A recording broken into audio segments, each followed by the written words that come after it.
Patay ang isang pulis at isang drug suspect na magkaputukan sa bypass operation sa Tacloban City, Leyte. Sa Laguna naman, 5 na aresto sa magkasunod na operasyon. Narito ang unang balita sa probinsya.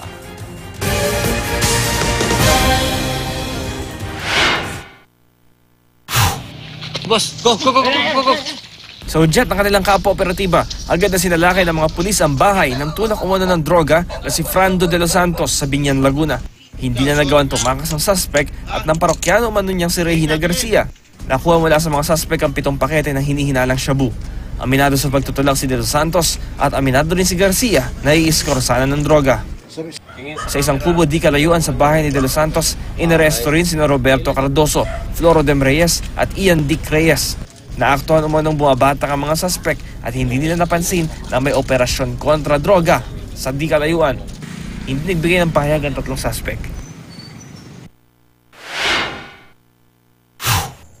Naunsyami ang plano sana pagbatak ng 4 na naarestong suspect matapos ang bypass operation sa umano'y drug den sa Dasmariñas, Cavite.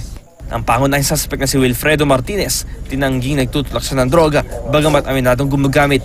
Aminado rin gumagamit ang droga ang 3 pang naaresto na sina Jomar Ilano, Alan Dudor at Richard Garis. Nakuha mula sa mga suspect ang 14 na pakete ng hinihinalang shabu.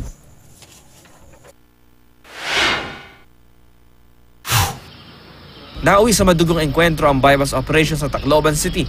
Agad umano nagpaputok ng baril ang suspect na si Ralph Bastiano nang makahalatang mga pulis ang katransaksyon. Tinamaan si Police Corporal Araman Batukan. Gumanti naman ang mga pulis hanggang sa matamaan din ang suspect. Kapwa din sa ospital ang pulis at ang suspect pero parehong idineklarang dead on arrival. Para sa unang balita, Bam Alegre reporting.